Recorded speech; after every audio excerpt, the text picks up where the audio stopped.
제가 좀 키가 작죠. 우리 담임 목사님보다. 그래서 약간 작은데, 다음에 예배 준비하시는 분이 요 밑에 발판 하나 좀 갖다 주시면 감사하겠습니다. 그리고 오늘 성가대 찬양을 제가 뒤에서 들었는데, 화음이 너무 좋습니다. 너무 잘하셨고, 제가 찬양을 들으면서 기억나는 것이 제가 신학교에 있을 때, 감리교 전도사님이 저하고 같이 공부를 했는데, 그분이 저에게 한번 이런 말씀하셨습니다. 그때 제가 전도사였는데, 전도사님, 제가 조수미의 음악을 듣고 조수미의 아베 마리아를 듣고 힐링을 받았다고 이야기를 한 것을 제가 기억했습니다. 여러분들도 이렇게 귀한 찬송 들을 때 하나님의 어떤 치유하심과 역사하심이 여러분들에게 나타나기를 간절히 바랍니다. 자, 우리 기도하시고 말씀 듣겠습니다.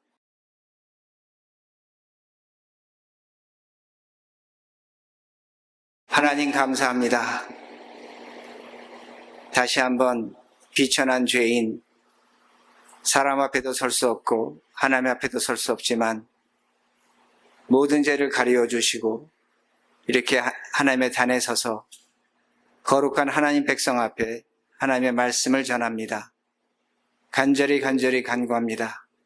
사람의 음성이 되지 아니하고 하나님의 음성으로 들려줄 수 있도록 성령께서 말씀하여 주시고 오늘 듣는 자들의 마음의 문을 열게 하시고 그 문을 열므로 하나님이 찾아가셔서 하나님의 음성으로 들을 수 있도록 도와주시옵소서. 간절히 바라옵고 예수님 이름으로 기도합니다. 아멘. 오늘 말씀의 제목은 예수 있는 믿음, 예수 없는 믿음이 됩니다. 왜 제가 이렇게 말씀을 정했냐면 오늘 문둥병자의 얘기 중에서, 나병 환자의 얘기 중에서 예수가 있는 믿음이 있고 예수가 없는 믿음이 있기 때문입니다. 그러면 예수 믿는 사람들은 이렇게 생각합니다. 무슨 말씀을 그렇게 하십니까? 우리가 예수를 믿으면 믿는 것이지 어떻게 예수 없는 믿음이 있느냐고 그렇게 질문하십니다. 그런데 성경은 오늘 우리에게 분명하게 뚜렷하게 예수 있는 믿음이 있고 예수 없는 믿음이 있다는 것입니다. 그러게 여러분 스스로도 오늘 말씀을 통해서 나에게 정말로 예수가 있는 믿음인지 예수가 없는 믿음인지를 확인할 수 있다는 겁니다. 알아볼 수 있다는 겁니다. 오늘 성경 본문은 여러분들이 아주 잘 아시는 내용이 됩니다. 10명의 나병 환자들이 있는 위치가 나옵니다. 위치가 어디냐면 갈릴리와 사마리아 사이에 예수님이 지나가셨다고 말씀합니다. 갈릴리하고 사마리 사이라는 겁니다. 이 말씀의 의미는 그곳에 있는 나병 환자들이 갈릴리 출신도 있고 사마리아 출신도 있다는 겁니다. 근데 당시에 유대인들은 갈릴리에 살았습니다. 유대인들은 어떤 생각을 했냐면 우리는 하나님을 믿는다, 하나님의 사람이라고 생각을 했고 사마리아 사람들은 하나님을 믿지 않는다고 생각했습니다. 그러게 19절 말씀에 보면 예수님께서 뭐라고 말씀하시냐면 이방인 사마리아 사람 하나 외에는 하나님께 영광 돌린 자가 없다고 말씀하십니다. 예수님도 이방인이라고 하셨습니다. 사마리아 사람을. 당시에 이방인은 하나님을 믿지 않는 자라는 겁니다. 분명히 사마리아 사람은 하나님 믿지 않는다고 생각을 했고 또 그렇게 믿어왔다는 겁니다. 그런데 오늘 성경 본문 나중에 가면 반대의 결과를 보여준다는 겁니다. 그러게 과연 누가 예수 있는 믿음인지를 우리가 알아볼 필요가 있다는 겁니다. 오늘 본문 13절에 보면 이런 말씀이 있습니다. 소리를 높여 이르되 예수 선생님이 우리를 불쌍히 여기소서 하거늘 소리를 높여 예수께 외칩니다. 우리를 불쌍히 여겨달라는 겁니다. 불쌍히 여겨달라는 것은 영어 번역본 mercy on us입니다. 우리에게 자비를 베풀어 달라는 겁니다. 당신은 우리에게 자비를 베풀어줘서 우리의 병을 치유할 수 있다고 그들은 믿었다는 겁니다. 그러게 자비를 구하는 겁니다. 우리를 불쌍히 여겨달라는 겁니다. 분명한 것은 10명 모두 다 예수를 믿었습니다. 저 예수가 우리의 병을 치유할 수 있다고 분명히 믿었다는 겁니다.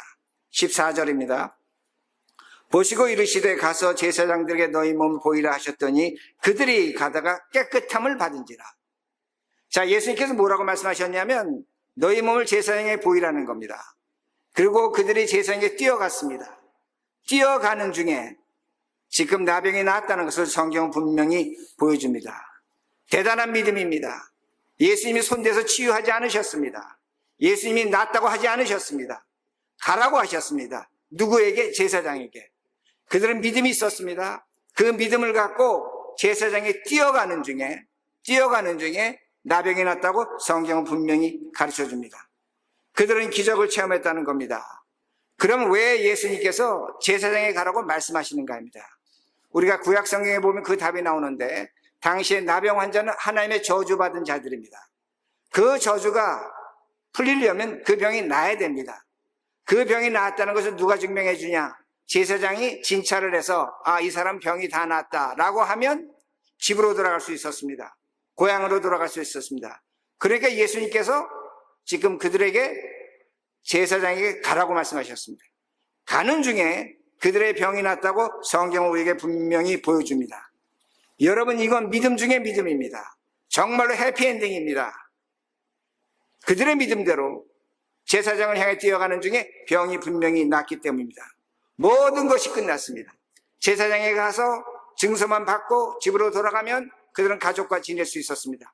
얼마든지 행복할 수 있다는 겁니다. 이걸 성경이 우리에게 분명히 보여줍니다. 그런데 9명 중에 1명, 사마리아 사람은 가다가 제사장에 가지 않았습니다. 예수님께 돌아왔다는 겁니다. 예수님을 찾아왔다는 겁니다. 예수님은 분명히 말씀하셨습니다. 제사장에 가라고 했지 나에게 돌아오지 하라고 않으셨습니다. 그런데 이 한 사람은 지금 예수님께 돌아왔다는 겁니다. 그러기에 17절에 예수님께서 이렇게 말씀하십니다. 예수께서 대답하여 이르시되 10사람이 다 깨끗함을 받지 아니하였느냐? 그 합은 어디 있느냐? 우리가 볼 때 예수님이 비상식적입니다. 예수님 이해할 수 없습니다. 예수님은 너희들이 제사장에 갔다 나에게 돌아오라고 했다면 이 말씀이 맞습니다. 근데 예수님은 오라고 하지 않으셨습니다. 그런데 예수님이 9명을 찾고 있다는 겁니다. 9명은 어디 있느냐? 질문해야죠. 예수님이 그 사람들에게 오라고 하셨습니까? 그 사람들에게 그런 말씀 안 하셨습니다. 그러면 왜 예수님은 그들을 나에게 오라고, 그들이 나에게 와야 된다고 말씀하시는가 합니다. 이것이 기도입니다. 이것이 믿음입니다. 오늘 제가 여러분에게 믿음의 기도를 설명드릴 겁니다. 믿음의 기도에는 시간이 나타납니다. 어떤 시간이 나타나면 시간의 이중성이 나타나는데 현재와 미래가 나타납니다. 그리고 거기에 대한 우리의 행동이 나타납니다. 잘 들으셔야 합니다. 여러분이 믿음의 기도를 했다면 그 기도에는 응답의 시간이 나타나는데 현재와 미래로 나타납니다. 그리고 여러분의 그 기도에 대한 행동이 나타나야 된다는 겁니다. 제가 성경 하나 구절 찾겠습니다. 마태복음 7장 7절입니다. 제가 읽겠습니다. 구하라 그리하면 너에게 주실 것이요 찾으라 그리하면 찾아낼 것이요 문을 두드리라 그리하면 너에게 열릴 것이니라. 믿음에 대한 것입니다. 기도에 대한 것입니다. 영어 번역을 보면 Ask, it will be given. Seek, you will find. Knock, door will be opened. 뭡니까? 너희들이 현재 기도하면 미래적으로 찾을 것이고 문이 열릴 것이라고 분명히 말씀합니다. 그런데 그 다음 구절 8절은 이렇게 말씀이 나옵니다. 구하는 이마다 받을 것이요 찾는 이는 찾아낼 것이요 두드리는 이에게는 열릴 것이니라. ask 하는 자에게 receive 현재형입니다. seek 찾는 이에게는 find 찾을 것이라고 말씀합니다. 현재형입니다. 그리고 knock 하면 door will be open입니다. 미래형입니다. 자, 성경이 우리에게 기도할 때에 우리에게 보여주는 시제가 있는데 하나는 현재형입니다. 내가 기도하면 그 순간에 기도의 응답을 받습니다. 동시에 미래적으로 응답된다는 것을 분명히 성경은 보여줍니다. 자, 그러면 우리가 성경의 수많은 기도의 내용을 볼 수 있습니다. 여러분도 기도하십니다. 제가 여러분에게 오늘 장담하며 말씀드리는 것은 제가 목사로서 얘기하는 것이 아닙니다. 성경적으로 얘기하는 겁니다.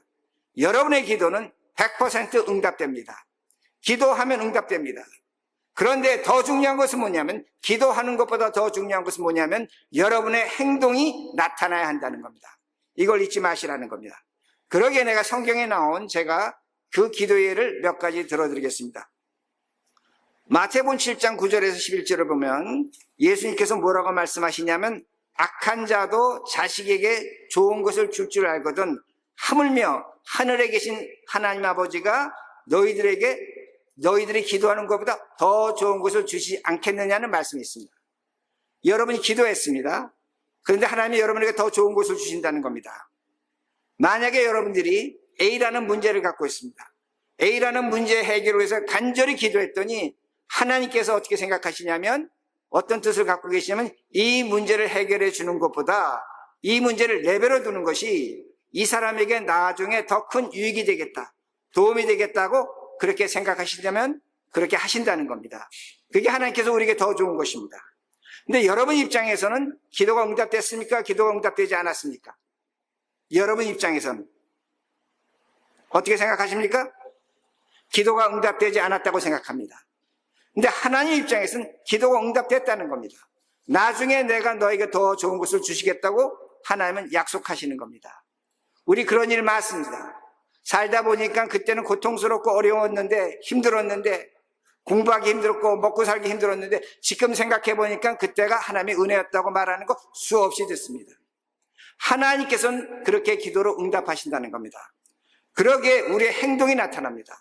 어떤 행동이 나타나냐면, 우리가 어려울수록 하나님의 선하심을 믿어야 됩니다. 다시 말씀드립니다. 여러분들은 기도하시면서 어려우면 어려울수록 하나님의 선하심을 믿어야 된다는 겁니다. 둘째는 창세기 12장에서 나타납니다. 하나님께서 아브라함에게 아들을 주시겠다고 합니다. 근데 몇 년 동안 아들이 없었습니까? 19년 동안 없었습니다. 20년째 아들을 주셨습니다. 자, 아브라함은 믿음대로 기도했을 겁니다. 그의 믿음이 응답됐습니까? 안 됐습니까? 19년 동안 응답되지 않았습니다. 20년째 응답됐다는 겁니다. 성경은 우리에게 뭘 보여주냐면, 우리들이 기도한다면 하나님의 때를 기다려야 된다는 겁니다. 그 때를 기다릴 때까지는 응답이 되지 않는 것 같습니다. 그러나 하나님의 때가 되면 하나님께서 반드시 응답하신다는 겁니다. 그러게 제가 여러분들에게 다시 질문합니다. 여러분의 기도가 현재 응답됐습니까? 응답되지 않았습니까? 아마 아브라함처럼 생각하면 그럴 겁니다. 하나님께서 우리의 기도를 응답하지 않으셨습니다. 아닙니다. 하나님께서 응답하셨습니다. 하나님의 때에 분명히 응답하신다는 겁니다. 그러기에 우리의 기도는 반드시 응답된다는 겁니다. 그러기에 우리에게 행동하는 것이 있어야 됩니다. 어떤 행동이 있어야 되냐면, 기도했다면 인내하셔야 된다는 겁니다. 인내하셔야 된다는 겁니다.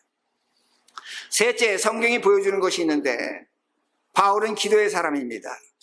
하나님께 기도하기를 이렇게 기도했습니다. 하나님, 내 몸에 육체의 가시가 있습니다. 사단의 가시가 있습니다. 이걸 빼어주시기 바랍니다. 라고 기도했더니 하나님께서 뭐라고 말씀하시냐면, 내가 그것을 빼어주면 네가 교만해진다. 그러니까 나는 그것을 빼어주지 않겠다고 그렇게 말씀하십니다. 근데 성경을 보면 바울이 몇 차례 기도했다고 얘기하면 3번 기도했다고 말씀합니다. 그러나 헬라어적인 의미는 3번이 아닙니다. 다른 기도하는 것에 3배를 했다는 겁니다. 3times입니다. 그 번역은 한글 번역이나 영어 번역은 좀 문제가 있는 겁니다. 3배 기도한 겁니다. 그러면 바울이 얼마나 많은 기도를 했겠습니까? 아마 하나님, 내 몸에 사단의 가시를 빼어달라고 수백 번 기도했을 것입니다. 아마 수천 번 그렇게 기도했을 것입니다. 그런데 하나님께서 그 사단의 가시를 빼어주지 않았다는 겁니다. 바울은 우리에게 믿음을 가르치는 사람입니다. 그가 얼마나 난망했겠습니까? 데살로니가 후서 3장을 보면 바울은 중보 기도를 부탁합니다. 기도가 응답될 거라는 겁니다. 그런데 자신의 기도는 전혀 응답되지 않다는 겁니다. 하나님이 그의 믿음을, 그의 기도를 거부하셨다는 겁니다. 근데 제가 질문합니다. 그의 기도가 응답됐습니까? 응답되지 않았습니까? 여러분 대답하셔야 됩니다. 설교 들으면서 멍하니 듣지 마시라는 겁니다. 바울의 기도가 응답됐습니까? 응답되지 않았습니까? 응답됐습니다. 왜 응답됐습니까? 하나님이 그를 교만하지 않게 하시려고 그걸 거부하셨다는 겁니다. 우리의 행동이 필요합니다. 믿음의 사람은 교만해서는 안 된다는 겁니다. 이걸 성경이 우리에게 보여줍니다. 넷째는 한나가 하나님께 아들을 주시면 그 아들을 하나님께 바치겠다고 기도했습니다. 하나님이 한나에게 아들을 주셨습니다. 그리고 이 이름을 사무엘이라고 했습니다. 히브리어로 풀면 하나님께 기도했답니다. 근데 우리의 착각은 뭐냐면 한나가 믿음으로 기도했기 때문에 하나님께서 아들을 주셨다고 합니다. 그런데 여러분 생각해 보시기 바랍니다. 그 아들을 하나님께 드렸습니다. 그 아들이 한나의 아들입니까? 하나님의 아들입니까? 한나의 아들이 아니라는 겁니다. 하나님께 드렸기 때문에 하나님의 아들, 하나님의 종이 됐다는 겁니다. 우리가 착각하는 것은 뭐냐면 한나는 믿음으로 아들을 얻었다. 맞습니다. 틀리진 않습니다. 그러나 그 아들은 하나님의 아들이라는 겁니다. 성경이 우리에게 보여주는 것은 한나의 기도가 응답됐는데 무엇이 응답됐는가? 하나님과의 약속이 응답된 겁니다. 내가 하나님께 이 아들을 드리겠다 약속했고 그 약속이 응답된 겁니다. 성경을 그렇게 보셔야 됩니다. 약속이 중요한 겁니다. 자, 그러면 제가 여러분에게 질문합니다. 한나의 기도가 응답됐습니까? 응답되지 않았습니까? 응답됐습니다. 그럼 우리의 행동이 어떤 것이 필요해야 됩니까? 필요합니까? 하나님 앞에서 약속한 건 지킬 줄 아는 것이 우리의 행동이 되어야 된다는 말씀이 됩니다. 그러기에 제가 이 네 가지의 예화에서 여러분에게 분명하게 뚜렷하게 말씀드린 건 뭐냐면 우리의 기도는 100% 응답됩니다. 그리고 이 응답을 여러분이 믿고 확신한다면 여러분은 여러분의 행동이 필요하다는 것을 분명히 아셔야 됩니다. 그러기에 제가 처음에 말씀드린 것처럼 어려울수록 하나님의 선하심을 기대해야 됩니다. 두 번째는 아브라함처럼 우리의 기도의 응답이 미래에 일어나기에 그때까지 인내해야 된다는 겁니다. 세 번째는 믿음을 갖고 있다면 교만해서는 안 된다는 겁니다. 넷째는 하나님과의 약속을 지키는 것이라는 겁니다. 이런 행동이 있을 때에 예수 있는 믿음이 됩니다. 아멘. 여러분들이 예수 있는 믿음이 무언가를 질문하시는데 예수 있는 믿음은 믿음의 행동이 나타날 때 바로 예수 있는 믿음이 된다는 겁니다. 오늘날 죄송합니다. 한국교회의 가장 큰 문제, 한국교회들의 가장 큰 문제는 믿음으로 기도하면 하나님께 응답한다는 겁니다. 틀린 건 아닌 겁니다. 100% 응답합니다. 그런데 왜 예수 없는 믿음이 되는가? 그 믿음의 결과로 얻어진 것에 대한 행동, 책임, 의무가 없다는 것입니다. 그러기에 제가 신학적으로 여러분에게 풀어서 말씀드린다면 믿음대로 기도해서 얻는 것보다 더 중요한 것이 뭐냐면 기도하고 여러분의 행동과 책임이 더 중요하다는 것을 기억하시라는 겁니다. 그러기에 제가 성경 하나 찾습니다. 마가복음 11장 25절입니다. 제가 읽습니다. 서서 기도할 때 아무에게나 혐의가 있거든 용서하라. 그리하여 하늘에 계신 너희 아버지께서 너희의 허물을 사하여 주시니라 하시니라. 너희가 기도한다면 어떻게 하라? 다른 사람 용서하라는 겁니다. 기도해서 응답받기를 원한다면 다른 사람 용서하라는 겁니다. 응답은 받았습니다. 그런데 용서하지 못합니다. 그렇다면 어떻게 되는 겁니까? 제가 지금까지 설명드린 대로 예수 없는 믿음이 되기 쉽다는 겁니다. 우리는 어떤 결과가 얻어지고 어떤 현상을 보면 예수님이 응답하셨다 그렇게 생각합니다. 그런데 예수님께서 말씀하시는 겁니다. 너희가 서서 기도하면 한 행동이 있어야 된다는 겁니다. 책임이 있어야 된다는 겁니다. 너희는 너희 원수를 네가 미워하는 사람을 용서하라고 분명히 말씀하십니다. 그렇지 않으면 내가 너희의 죄를 용서하지 않겠다는 겁니다. 무슨 말입니까? 구원받겠다는 겁니까? 구원하지 않겠다는 겁니까? 성경은 분명하게 뚜렷하게 가르쳐 주는 겁니다. 그러기에 여러분들이 신앙생활 하시면서 생각하셔야 됩니다. 제가 지난 수련회 때도 생각하라는 단어를 수없이 썼는데 여러분 생각해 보시기 바랍니다. 믿음에 기도하는 것이 쉽습니까? 옆에 원수를 사랑하는 것이 쉽습니까? 어느 것이 쉽습니까? 여러분 다 대답하셔야 돼요. 속으로 대답하세요. 내 남편이 원수입니다. 꼴도 보기 싫습니다. 기도는 교회에서 밤새도록 기도합니다. 새벽 기도하고 밤새워 기도합니다. 근데 집에 가서 남편하고 지지고 볶고 싸웁니다. 이게 기도인가입니다. 예수님은 그렇게 말씀하지 않으셨어요. 예수님께서 말씀하시는 건 뭐냐면 네가 서서 기도했다면 옆에 사람을 용서하고 사랑하라고 분명히 말씀하십니다. 여러분들이 오늘날 문제는 뭐냐면 기도는 백날 첫날 하는데 옆에 사람은 용서하지 못하고 있다는 겁니다. 기도의 응답에 만약에 여러분의 행동이 없다면 그 기도로 여러분은 넘어질 수 있습니다. 걸림돌이 될 수 있다는 겁니다. 9명의 나병 환자 어떻게 했습니까? 믿음대로 병이 낫습니다.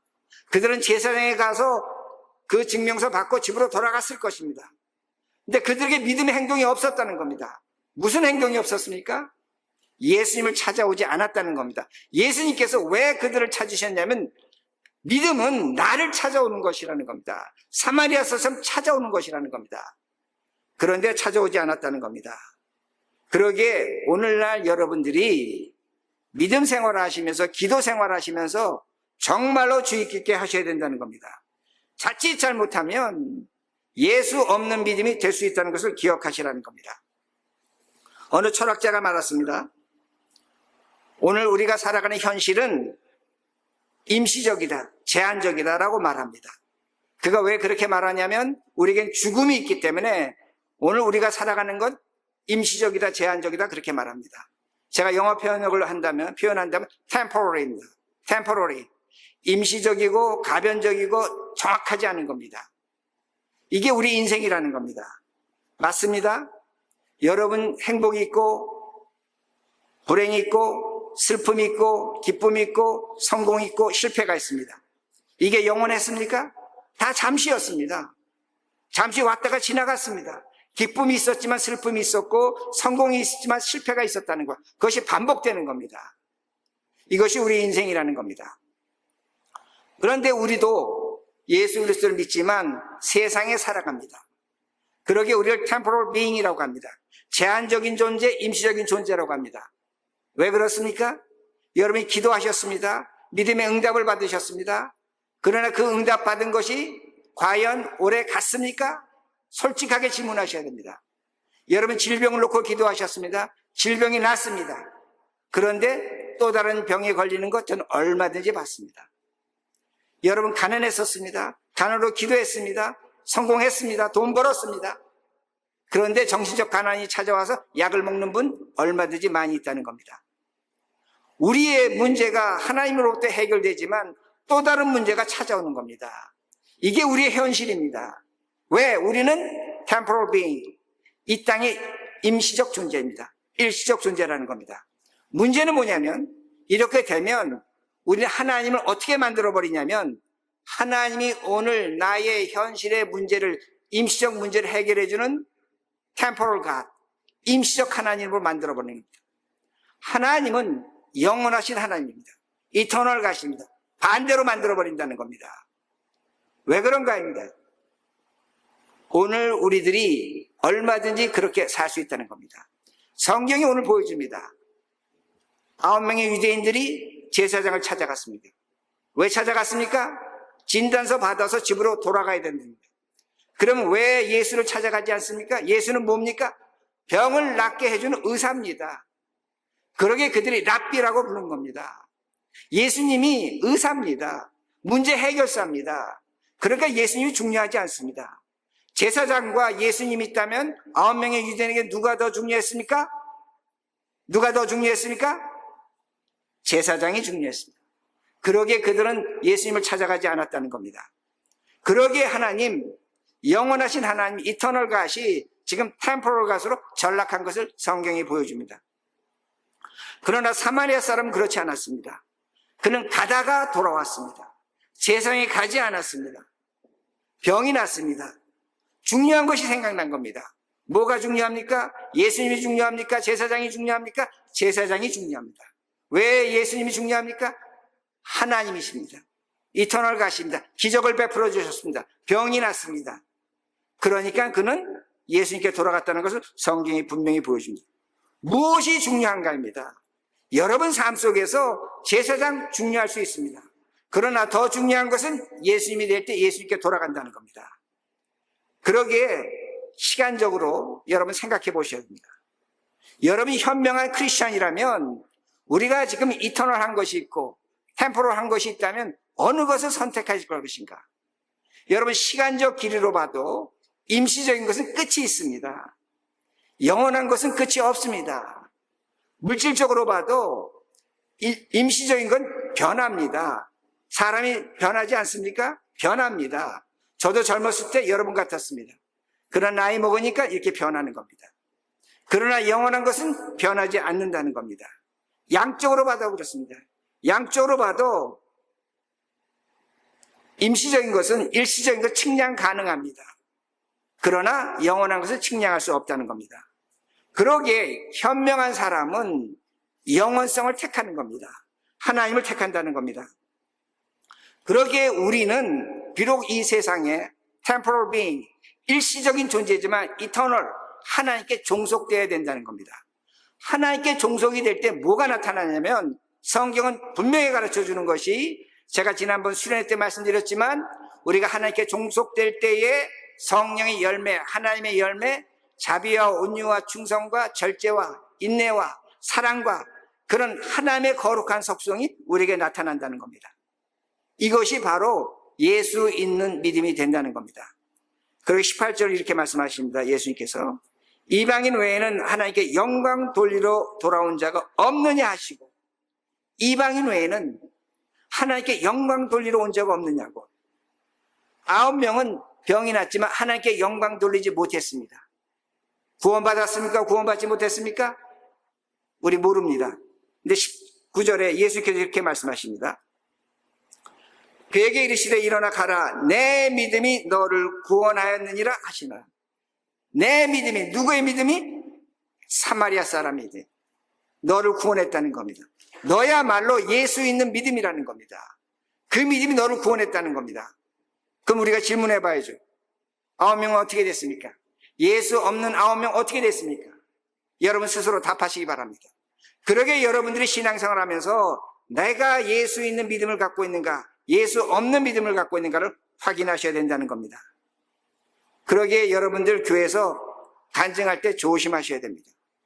어떤 조심을 해야 되냐면, 내가 이런 문제로 저런 문제로 기도했더니 하나님께서 기도 응답해 주셨습니다. 아멘 할렐루야입니다. 그러나 반드시 여러분께서 들어야 될 건 뭐냐면, 그 다음에 내가 그렇게 기도했더니 내 생각이, 내 삶의 태도가, 내 인격이 달라졌습니다. 과거보다 거짓말하지 않습니다. 진실해졌습니다. 사람을 사랑합니다. 다른 사람 용서할 줄 압니다. 그런 결과가 나왔을 때 그것이 예수 있는 믿음이라는 겁니다. 왜 그런 모습이 나와야 됩니까? 왜 그런 행동이 나와야 됩니까? 하나님의 이터널한 속성, 영원한 속성을 받기 때문에 우린 그런 속성으로 변할 수밖에 없다는 겁니다. 그러게 말씀드립니다. 여러분 믿음으로, 기도로 얼마든지 교만해 줄 수 있습니다. 목사가 하는 얘기입니다. 왜 제가 이런 얘기합니까? 저는 목회하면서 수없이 봤습니다. 믿음으로, 기도로 얼마든지 교만해 줄 수 있다는 겁니다. 왜냐하면 수많은 사람이 여기 나온 9명처럼 예수 없는 방향으로 뛰어가고 있다는 겁니다. 병은 치유됐습니다. 그런데 감사하지 않습니다. 당연하게 생각합니다. 내가 기도했기 때문에 이렇게 됐다, 당연하게 생각한다는 겁니다. 성공했습니다.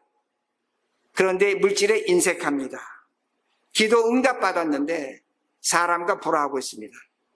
그런 사람은 정말로 예수 있는 믿음인지, 내가 저 믿음을 받아야 될 것인지 안 받아야 될 것인지 확인하시라는 것입니다. 왜냐하면 우리가 이렇게 살아갈 때 우리의 속성이 하나님의 속성으로 따라가는지, 그렇지 않으면 세상의 속성으로 따라가는지를 여러분이 확인하셔야 된다는 겁니다. 그러게 제가 말씀을 마칩니다. 여러분 습관적 신앙생활은 거부하셔야 됩니다. 믿음으로 기도한다? 맞습니다. 분명한 겁니다. 그러나 여러분들이 믿음으로 기도하기 전에 여러분의 삶과 여러분의 믿음과 여러분의 인격과 여러분의 모든 것을 하나님 앞에 두고 생각해 보시기 바랍니다. 여러분이 거기에 거짓이 있고 기만이 있고 수수가 있고 악함이 있다면 그걸 뜯어 고치셔야 됩니다. 그리고 기도하시라는 겁니다. 그래야만 예수 있는 믿음이 된다는 겁니다. 그러기에 우리가 신앙생활할 때 무엇을 해야 되는가 합니다. 여러분의 삶의 전체가, 여러분의 삶의 내용이 여러분의 믿음입니다. 다시 말씀드립니다. 여러분의 삶의 내용이, 여러분의 삶의 전체가 여러분의 믿음이라는 걸 기억하시라는 겁니다. 특별하게 믿음이 좋다, 특별하게 믿음이 나쁘다, 그딴 소리 하지 마시기 바랍니다. 그건 하나님을 모독하는 겁니다. 제가 지난번 산에 가서 설교했지만 믿음은 누가 주시는 겁니까? 하나님 예수 그리스도만 주시는 겁니다. 그것이 적다, 크다, 불평하는 건 맞지 않다는 겁니다. 그러기에 여러분이 정말로 믿음의 사람이라면, 예수 믿는 믿음의 사람이라면, 예수 있는 믿음이라면 여러분의 삶을 보시고 잘못된 걸 고치시고 개혁하시고 올바른 길을 선택하시기 바랍니다. 이것이 예수 있는 믿음입니다. 이런 믿음으로 사시는 우리 모두가 되기를 간절히 바랍니다. 기도합니다. 제가 말씀을 드렸습니다. 믿음의 열매로, 믿음의 응답으로 자칫 잘못하면 넘어질 수 있습니다. 걸림돌이 될 수 있습니다.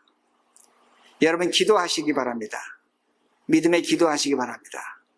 그러나 그때마다 이 기도를 하면서 한나처럼 내가 하나님 앞에 무엇을 약속할 것인가? 내가 어떻게 살 것인가? 내가 버려야 될 것은 무엇인가? 내가 취해야 될 것은 무엇인가? 그걸 성경에서 답을 얻으시기 바랍니다. 그래야만 예수 있는 믿음이 됩니다. 우리 그렇게 신앙생활 하겠노라고 다 함께 기도하시겠습니다.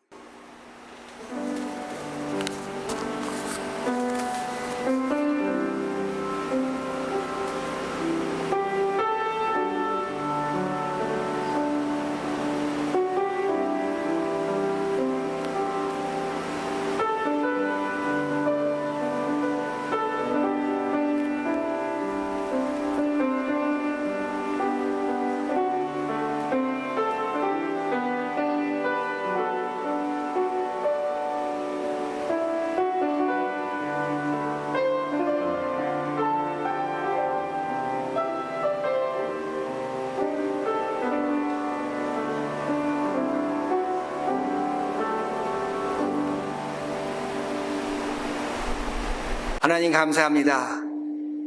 우리가 예수 그리스도를 믿습니다. 예수를 믿는다면 예수가 우리 안에 와 있어야 됩니다. 우리는 예수를 찾아가야 됩니다. 근데 오늘도 우리가 기도하는 것 보면 예수를 찾는 것이 아니라 문제를 찾아서 문제를 갖고 기도합니다. 얼마나 미련한 기도인가를 깨닫게 하시고 하나님, 우리가 하나님 앞에 중언부언하지 않게 하시고 우리가 기도하면서 우리의 행동을 찾을 수 있도록 인도하여 주시옵소서. 감사드리며 예수님 이름으로 기도합니다. 아멘.